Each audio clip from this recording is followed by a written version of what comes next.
Hello friends, we have already learned what are modal verbs. So let's see the usage of modal verb may and might.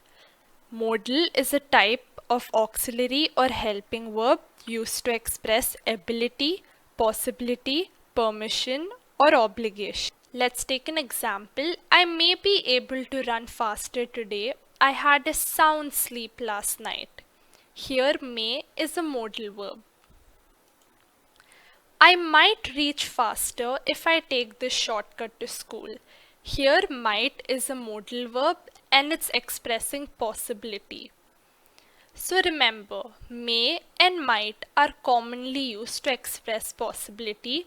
May can also be used to give or request permission, and might can also be used in conditional sentences. Let's take few more examples. Raj may complete his homework in an hour. Here may expresses ability. Rita may not be able to sing in the contest.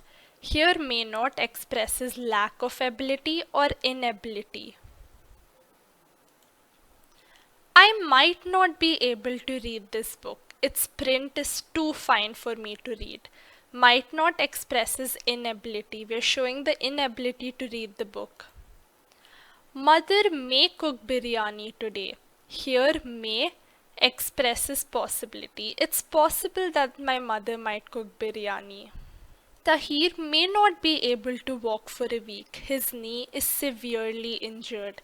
Here may not expresses impossibility. It's not possible for Tahir to be able to walk for a week. I might find hidden treasure in the sea in west direction as per this treasure map. Here might expresses possibility. It's possible for me to find the hidden treasure. Meena might not reach here before noon. The bus tire got punctured. Here might not expresses impossibility. It's not possible for Meena to reach here before noon. You may leave now as your class is over. So you're giving permission to leave now. May I borrow your textbook, please? Here, he's asking for permission to borrow his friend's textbook, so may indicates asking permission. School might permit use of calculator for science practical exam for first unit test. Here might indicates giving permission. Thank you so much.